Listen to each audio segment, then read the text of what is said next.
you all? Good evening and welcome to our day 10 of the class.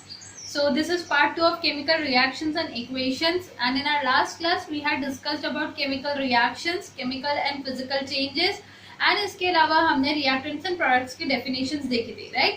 So in this class, moving ahead to our next topic of the chapter, characteristics of a chemical reaction. So there are few important characteristics of a chemical reaction which we have to remember. Characteristics मतलब होता क्या है basically, अगर कोई भी chemical change हो रहा है जिसकी वजह से कुछ रिएक्शन वहां पे प्रोड्यूस हो रहा है, तो उस रिएक्शन के दौरान जो रिएक्टेंट्स है और जो प्रोडक्ट्स बनने का प्रोसेस है रिएक्टेंट से, इस प्रोसेस में क्या केमिकल चेंजेस आते हैं, क्या वहां पे रिएक्टेंट्स और प्रोडक्ट्स में बदलाव आते हैं, क्या नया प्रोडक्ट्स मिलता है, ये सब हम इसमें देखेंगे. ठीक है. सो कैरेक्टरिस्टिक्स मतलब रिएक्शंस की कुछ खास प्रॉपर्टीज या रिएक्शंस को पहचानने के कुछ खास तरीके. The first most important characteristic is, जैसे कि हमने डिस्कस किया था, जब खाना अगर खराब हो जाता है तो सबसे पहली चीज जो आपको पहचान में आती है कि खाना खराब हो गया है, उसकी स्मेल से, राइट?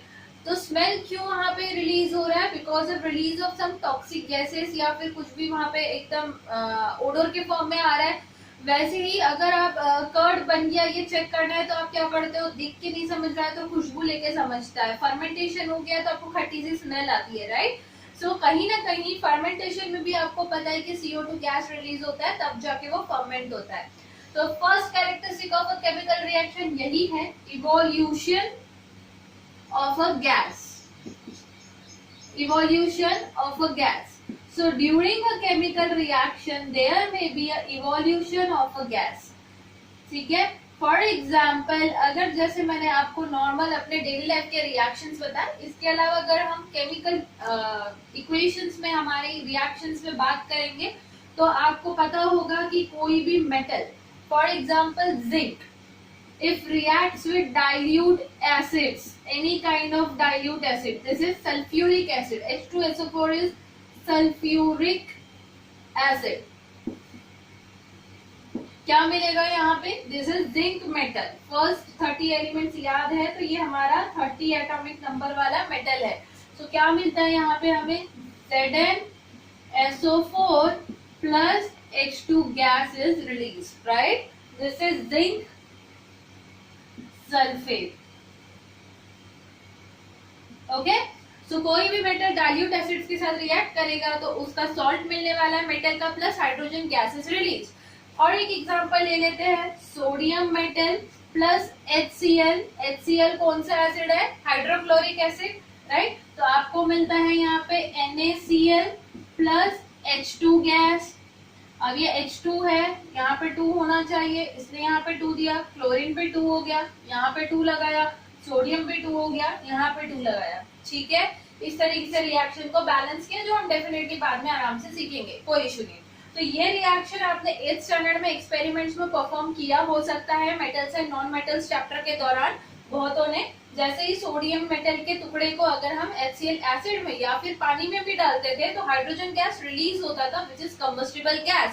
जैसे ही बर्निंग सोर्स उसके पास लाते थे तो it used to combust with pop sound, right? और स्पार्क निकलता था वहां पे. So this is the first characteristic of chemical reactions, evolution of gas. इसके अलावा अगर कोई मटेरियल है, like if I have KClO3, इसका नाम क्या है? Potassium chlorate. Potassium chlorate. अच्छा, I am not able to write the names properly क्योंकि बहुत नीचे जा रहा है बोर्ड. ठीक है. तो आप ध्यान से सुन के उसको नोट डाउन कर लिया करो अपने नोटबुक्स में. तो पोटेशियम क्लोरेट को जैसे ही हम लोग हीट करते हैं in presence of certain catalyst, heat करना है तो एरो के ऊपर लिखा जाता है हीट किया. मैंने कोई कैटलिस्ट दिया यहाँ पे तो आपको यहाँ पे लिखना होता है एरो के नीचे कैटलिस्ट. कैटलिस्ट क्या होता है? Catalyst is any substance which increases the rate of reaction without itself participating into it. Catalyst is a substance which increases the rate of reaction without itself participating into it. Participate नहीं करेगा मतलब starting में जैसा उसको अलग से डाला गया है, फाइनल प्रोडक्ट में भी वो रिएक्ट होके कंबाइन नहीं होने वाला है, हमको एज इट इज सेपरेटली मिल जाएगा. ठीक है. तो यहाँ पे आपको क्या आंसर मिलने वाला है? KCl which is potassium chloride, एक सॉल्ट है एंड प्लस आपको क्या मिलेगा यहाँ पे, O2 गैस। तो यहाँ साथ में मिलेगा हमें O2 गैस, राइट। सो अब यहाँ पे 3 है, वहां पे 2 ऑक्सीजन है, सो बैलेंस करने के लिए multiply this side with 2 and that side with 3। So 3 2s are 6 and 2 3s are also 6, but KCl पे ट्वाइस हो गया, सो यहाँ पे भी 2 लिख दिया, ठीक है। Note the name potassium chloride, potassium chloride, fine. So इस केस में क्या हुआ, हमारा पोटेशियम क्लोराइड नाम का सॉल्ट था जिसको मैंने हीट किया इन प्रेजेंस ऑफ कैटलिस्ट, तो मुझे एक सॉल्ट मिला प्लस ऑक्सीजन गैस वहां पे रिलीज हुआ। Obviously again release of the gas will be shown by upward arrow, fine. So इस केस में कैटलिस्ट आपका जो रहता है वो होता है manganese dioxide MnO2, manganese dioxide MnO2 is catalyst इस रिएक्शन में, ठीक है। तो this is these are the few examples of evolution of gas during chemical reaction. I hope clear है, यहाँ तक आपको कोई डाउट्स नहीं है। अगर होंगे तो प्लीज कमेंट सेक्शन में आप पोस्ट कर दें, ठीक है। चलो देखते हैं नेक्स्ट कैरेक्टरिस्टिक क्या होता है। Second characteristic of chemical reaction is change in colour. So second characteristic of a chemical reaction is change in colour. जैसे कि हमने डिस्कस किया है, खाना अगर खराब हो गया है तो आपको सेकेंड इंडिकेशन क्या होता है, change in its colour. Yellowish या फिर व्हाइट या ब्लैक कलर का म्यूकस ऊपर या फिर कोई अजीब सा सब्सटेंस वहां पे क्रिएट हो जाएगा, तो ये आपको मार्क करता है कि खाना जो है वो खराब होना शुरू हो चुका है, राइट। सिमिलरली हमारे केमिकल कंपाउंड्स जब आपस में रिएक्ट करते हैं तो जब जाके प्रोडक्ट बनते हैं तो हो सकता है कि प्रोडक्ट का जो कलर है वो इनिशियल रिएक्टिंग सब्सटेंसेस से डिफरेंट है। So this will mark that new substance has been formed and there is a chemical change. Okay. For example, if red lead oxide is heated, it forms yellow lead oxide and oxygen gas is released. Okay. I hope reaction is correct. 8 and 4, yeah. So यहाँ पे initially मेरा compound जो reactant था वो red colour का था, ठीक है, और जो फाइनल प्रोडक्ट है वो मुझे येलो कलर का मिला है। So this is a kind of reaction where colour change has taken place. Okay, next another example, अगर शुगर है, ठीक है, शुगर का कैरेमल कैसे बनता है, शुगर को हम लोग किसी पैन में डाल के हीट करते हैं। So during this process first of all sugar melt होता है और वो ब्राउनिश कलर में कन्वर्ट होगा, धीरे धीरे लिक्विफाई होगा, जहाँ पे हमको कैरेमल मिल चुका है। लेकिन इसको और ज्यादा आप हीटअप करोगे तो थोड़ी देर बाद क्या होगा, ब्लैक कलर का रेसिड्यू बच जाएगा एट दी एंड, पूरा का पूरा वो कैरेमल जो है वो जल जाएगा और ब्लैक रेसिड्यू मिलेगा। अब इस ब्लैक रेसिड्यू अगर आप ठंडा करो, क्रिस्टलाइज करने की कोशिश करो, वापस शुगर आपको नहीं मिलने वाला है। Why? Because this black residue is only the carbon which is left after the removal of other substances from the sugar. ठीक है, so जो black substance residue बचा वो कार्बन है, शुगर पूरी तरीके से जल चुकी है, अब सिर्फ कार्बन लेकर आप वापस शुगर नहीं निकाल पाओगे, बना पाओगे। So this chemical change is completely irreversible kind of chemical change. So for example, C12H22O11, this is white sugar जो नॉर्मली हमारे किचन्स में अवेलेबल है, ठीक है। So this was the first reaction, this is first second reaction। अगर difference नहीं दिख रहा है तो क्या मिलने वाला है, इसको हीट करने के बाद carbon, correct. So we will be getting carbon plus H2O, sorry, H2O. So 12 carbons, right? H2O कितना मिलेगा आपको, 11 H2O. So this is the process. Carbon will be in solid form, which will be in which color? It will be black in color.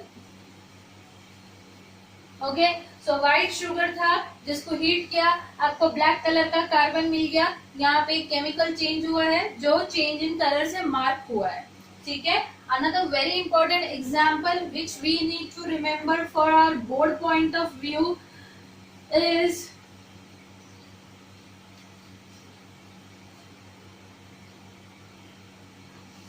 Lead nitrate PbNO3 twice, ठीक है, ये आपका C वाला reaction है।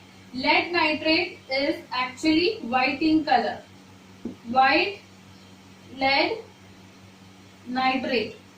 आप जैसे ही व्हाइट लेड नाइट्रेट को हीट करते हो तो आपको यहाँ पे येलो कलर का लेड ऑक्साइड मिलता है, ठीक है, plus you will get NO2 gas, sorry nitrogen gas plus oxygen gas will be obtained. So 4NO2, 4NO2.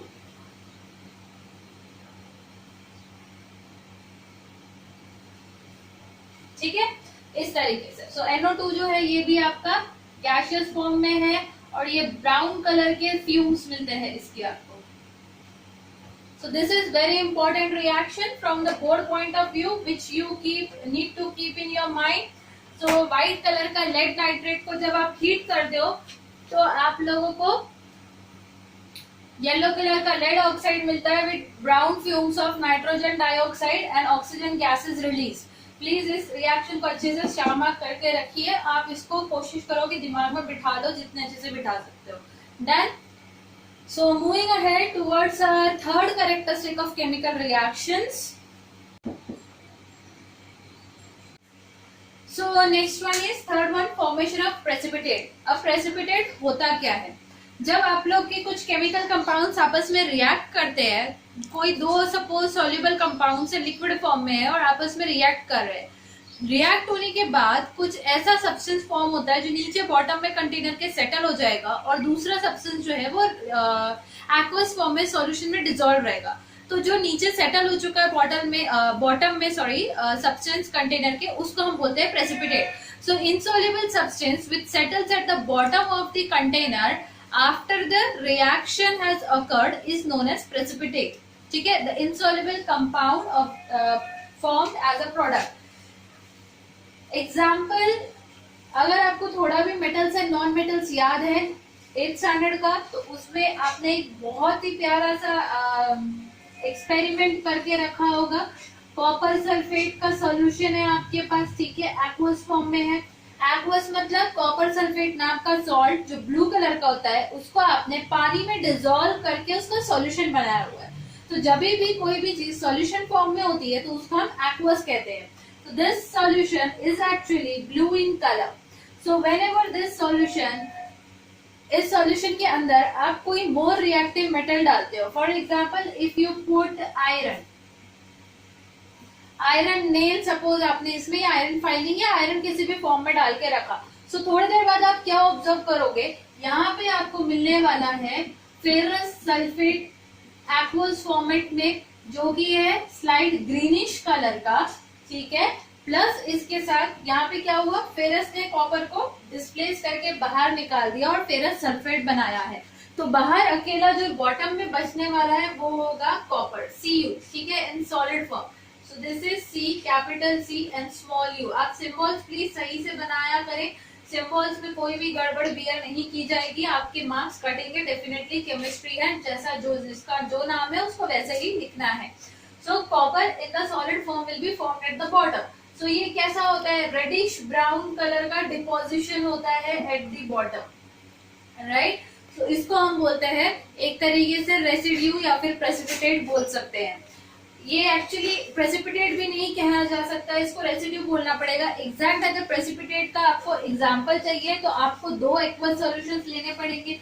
For example AgNO3, silver nitrate plus NaCl का सॉल्यूशन। NaCl क्या है, टाटा शुद्ध नमक है, ये एक्वस सॉल्यूशन इसका लिया है, इसका भी एक्वस लिया है। ये दोनों जब रिएक्ट होते हैं तो आपको मिलता है NaNO3 प्लस AgCl, ठीक है।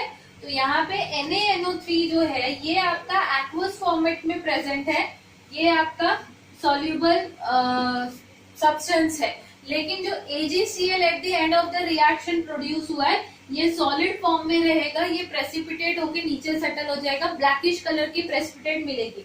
फॉर एग्जाम्पल इस तरीके से कोई टेस्ट ट्यूब है जिसके अंदर मैंने AgNO3 का सॉल्यूशन बना रखा है, इसके अंदर मैंने NaCl का सॉल्यूशन पोर किया, ओके, इस सॉल्यूशन को स्टीर किया।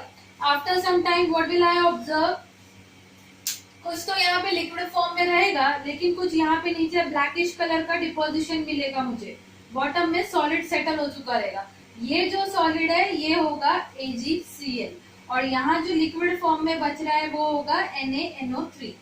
ठीक है, सो याद रखिए सोडियम का कोई भी सॉल्ट अगर बनता है, sodium sulphate, sodium nitrate, sodium carbonate, sodium chloride, sodium fluoride, तो वो सारे ही सॉल्ट जो है वो सॉल्युबल है, वाटर सॉल्युबल है, कंप्लीटली सॉल्युबल है, कुछ भी प्रेसिपिटेट आउट नहीं होगा। बट सिल्वर के कुछ सॉल्ट्स लाइक AgCl प्रेसिपिटेट बनाते हैं। ठीक है, after this one more example,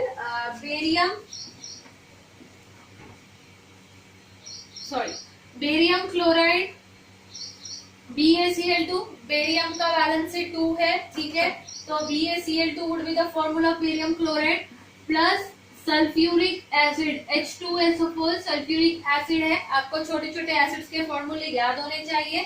आपको क्या मिलने वाला है यहाँ पे, barium sulphate plus twice HCl। HCl क्या है, hydrochloric acid which will be definitely water soluble. Barium sulphate जो ये प्रेसिपिटेट होगा, तो प्रेसिपिटेट गैस को हम अपवर्ड एरो से रिप्रेजेंट करते हैं, प्रेसिपिटेट को हम डाउनवर्ड एरो से रिप्रेजेंट करते हैं, either downward arrow or else you can write solid at the bottom। ठीक है, कंसिडर कर लिया जाएगा अगर दूसरा सब्सटेंस एक्वस फॉर्म में है और एक सॉलिड फॉर्म में है, मतलब वो प्रेसिपिटेट है, और else draw the downward arrow to represent that it is a precipitate, जब दूसरा सब्सटेंस एक्वस फॉर्म में है। अगर दूसरा सब्सटेंस गैसियस फॉर्म में है, अगर आपने वहां पे सॉलिड लिखा तो जरूरी नहीं है कि वो प्रेसिपिटेट होगा, वो सॉलिड कंपाउंड अलग से फॉर्म हुआ है, गैस जो था वो इवेपोरेट हो चुका है। ठीक है, तो यहाँ पे कुछ भी चीजें ऐसे कंटेनर के अंदर लिक्विड फॉर्म में रिएक्ट नहीं की रहेगी उस केस में, जब जो हमने इसके पहले के एग्जांपल्स देखे थे KClO3 वाला, तो वहां पे सॉलिडिफाइड KCl मिला था प्लस O2 इवेपोरेट हो गया, तो सॉलिड KClO3 से सॉलिड KCl मिला, राइट। बट यहाँ पे एक चीज एक्वस है, सॉल्यूशन फॉर्म में है, दूसरा भी एक्वस है, यहाँ पे एक प्रोडक्ट एक्वस मिल रहा है और एक प्रोडक्ट सॉलिड मिल रहा है, तो यहाँ पे ये सॉलिड अगर मिलता है तो ये प्रेसिपिटेट है, ऐसा बाय डिफॉल्ट कंसिडर हो जाएगा। अब barium sulphate is white in color, write the name barium sulfate, okay, try to memorize the names, this is barium chloride, silver nitrate, ठीक है, सोडियम नाइट्रेट, सिल्वर क्लोराइड, सबके नाम नीचे लिखिए रिएक्शंस के नीचे, प्लीज नाम लिखना ना भूले, because of lack of space I am avoiding to write the names but I am calling them, so please नाम लिखते चलो। So barium sulfate is white in color, remember the color of barium sulfate, exam point of view that is very important, ठीक है। So this was all about the formation of precipitate. Now let's move towards the next characteristic of chemical reaction. So the fourth characteristic is change of physical states. Change of physical states का मतलब क्या होता है, physical state क्या होता है, solid हो सकता है, लिक्विड हो सकता है, गैसियस हो सकता है, right. So whenever your reactants are in a particular physical state, after reaction they are producing the products which are of different physical states. तो यहाँ से भी हमको पता चलता है कि कुछ नया वहाँ पे रिएक्शन हुआ है, कुछ तो वहाँ पे केमिकल चेंज हुआ है। Okay, for example if H2 which is gas, hydrogen gas combines with O2 which is oxygen gas to produce H2O, actually ये स्टीम में होगा, गैसियस स्टेट में, बट इसको हम कंडेंस करते हैं तो हमें लिक्विड फॉर्म में मिलेगा, right. So 2H2 plus O2 is giving twice H2O. So यहाँ पे क्या हुआ है, आपका reactants were in gaseous physical state and product is in liquid physical state. So we may observe that there is a change in physical state, correct? Next example, NH3 which is ammonia gas plus HCl, hydrochloric acid है which is actually a gas, ठीक है। सो hydrochloric acid को जब हम लोग पानी में dissolve करते हैं, सॉरी हाइड्रोक्लोरिक गैस को जब हम पानी में डिसॉल्व करते हैं तो वहां पे जो लिक्विड फॉर्म होता है दैट इज हाइड्रोक्लोरिक एसिड, पूरा लिक्विड एसिडिफाई हो जाता है, वाटर, ठीक है। तो ammonia gas plus hydrochloric gas gives us ammonium chloride, gives us ammonium chloride which is a salt in solid state, which is a salt in solid state, ठीक है। So gases are solidifying over here. So we can see that there are the physical changes of states in these two reactions between the reactants and products. Another example आप ले सकते हो, H2O को जब electrolysis करते हो, मतलब कि इसमें से इलेक्ट्रिसिटी पास करते हो, तो आपको H2 गैस मिलता है प्लस O2 गैस मिलता है. ठीक है, गैस को अपवर्ड एरो से भी दिखा सकते हैं प्रोडक्ट्स में, not in the reactant side but in product side you can show this as H2 and upward arrow. ठीक है, one and the same thing होगा. रिएक्टेंट में ये चीज ना करें, ये सिर्फ प्रोडक्ट में वैलिड है. ओके, सो बैलेंस करते हैं रिएक्शन को, जो हम सीखेंगे. Do not worry about this कि ये क्या किया, क्यों किया. अभी के लिए सिर्फ याद रखो 2H2O जब ब्रेक होता है तो 2H2 प्लस O2 फॉर्म होता है. तो यहाँ पे जो है हमारा फिजिकल स्टेट जो है वो लिक्विड से गैसियस फॉर्म में गया है. सो हमारा फिजिकल स्टेट चेंज हो रहा है, जो एक केमिकल रिएक्शन की कैरेक्टरिस्टिक है, जो यहाँ पे शो कर रहा है कि केमिकली कुछ चेंजेस हो रहे हैं इन रिएक्शंस में. So the last most important characteristic of chemical reaction is energy changes.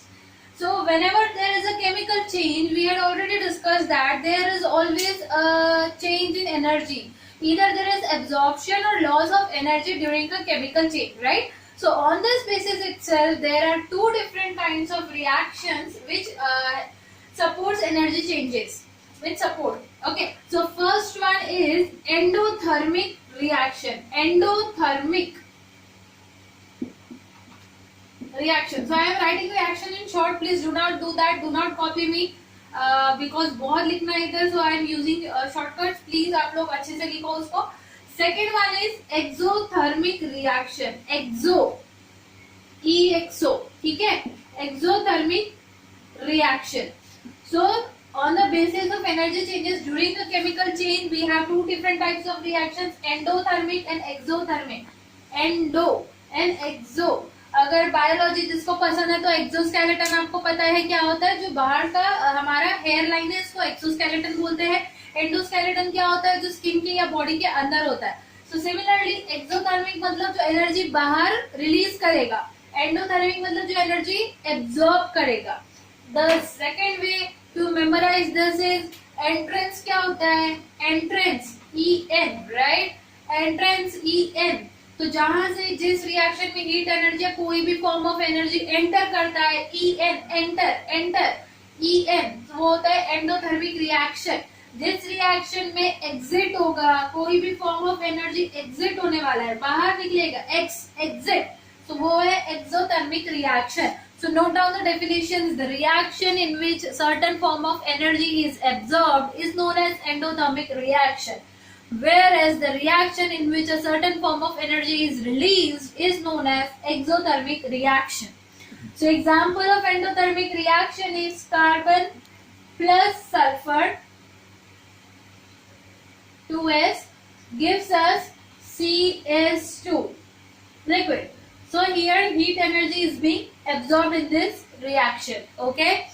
So we can say that यहाँ पे एंडोथर्मिक रिएक्शंस में जो हीट एनर्जी है वो किस फॉर्म में एब्जॉर्ब हो सकती है, या तो हीट के फॉर्म में एब्जॉर्ब हो सकती है, लाइट के फॉर्म में एब्जॉर्ब हो सकती है, या इलेक्ट्रिसिटी के फॉर्म में एब्जॉर्ब हो सकती है.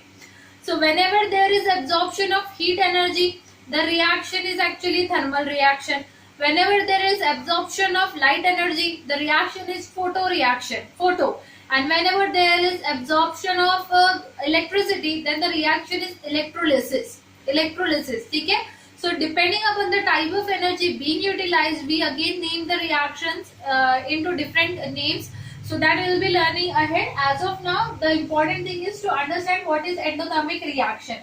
Another example of endothermic is water. H2O को जब आप ब्रेक डाउन करते हो H2 plus O2 में, right? So 2H2O gives 2H2 plus O2. So यहाँ पे क्या हो रहा है आपका, कौन सा एनर्जी की हेल्प से हो रहा है, ये इलेक्ट्रिसिटी की हेल्प से ये रिएक्शन कैरी ऑन हो रहा है.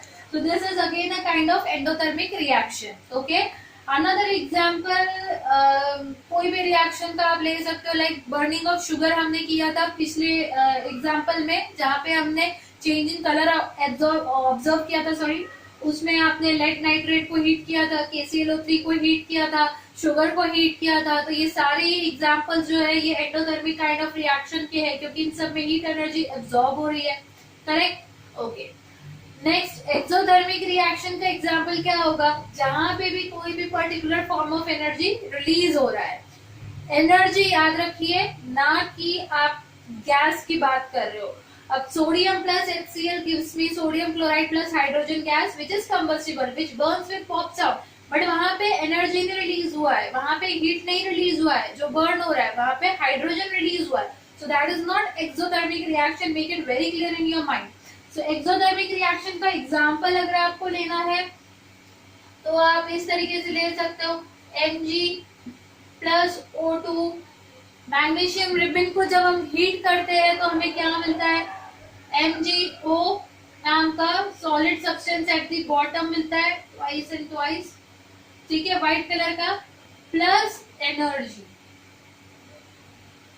एनर्जी क्यों मिलती है? बिकॉज वहां पे मैग्नीशियम जो है वो हीट हो रहा है, वो बर्न हो रहा है, वो कंबस्ट हो रहा है, तो वहां पे light energy, silver white colour का लाइट एनर्जी प्रोड्यूस होता है, प्लस हीट एनर्जी प्रोड्यूस हो रहा है, दोनों हो रहा है, क्योंकि मैग्नीशियम खुद जल जाता है, ठीक है। So this is the important example.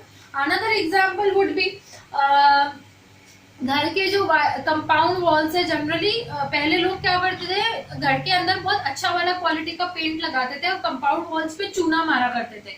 अगर आपने ये वर्ड सुना है तो व्हाइट कलर का चूना होता है जो जनरली इजीली हाथ पे या कपड़ों पे लग जाता है ना। तो वो जो चूना होता है उसको हम लोग केमिस्ट्री की भाषा में बोलते हैं कैल्शियम ऑक्साइड, कैल्शियम ऑक्साइड, या फिर हम बोलते हैं लाइम, ठीक है। तो quick lime, calcium oxide Ca, so this is quick lime, solid form में होगा। जैसे ही आप इसमें पानी मिलाओगे H2O तो आपको मिलता है CaOH twice, which is slaked lime. Slaked means wet lime, ठीक है, स्लेक्ड मीन्स वेट, इसलिए क्विक लाइम था। यहाँ से आपको मिला है स्लेक्ड लाइम। स्लेक्ड लाइम का केमिकल नेम क्या होगा? These are the common names. Chemical name क्या है? Calcium oxide. इसका केमिकल नेम क्या है? Calcium hydroxide. केमिकल नेमिंग थोड़ा बहुत आपने 9th में अंडरस्टैंड किया होगा, नहीं किया तो कोई बात नहीं, हम बेसिक्स में जब जाएंगे तो हम उसको समझ लेंगे फिर से। So this is quicklime which is known as calcium oxide. This is slaked lime which is actually calcium hydroxide, and we get lot of heat energy over here. ठीक है, heat energy। तो जैसे ही आप लोग उस चूने को पानी में मिलाते हो, एक्चुअली पानी हम चूने में डालते हैं, तो हम लोग को क्या मिलता है वहां पे? बबल्स मिलता है थोड़ा थोड़ा चूने के अंदर, और वो जो वेसल है जिसमें वो रखा होगा वो मिक्सचर, वो वेसल थोड़ा गर्म होगा, ठीक है। तो ये रिएक्शन, ये फिजिकल, ये केमिकल चेंज हमें बता रहा है कि यहाँ पे जो है हीट एनर्जी रिलीज हो रहा है। So this reaction is also actually used by some kinds of magicians, I can say. पहले के जमाने में गांव में कुछ लोग जाते थे और दावा करते थे कि कच्चा चावल हम पका सकते हैं सिर्फ पानी डाल के, विदाउट हीटिंग इट। कोई भी आग का हम सोर्स नहीं देंगे लेकिन वो हीटअप हो जाएगा। तो ऐसा कैसे होता था? तो बेसिकली वो क्या करते थे, वो फ्रॉड करते थे लोगों के साथ।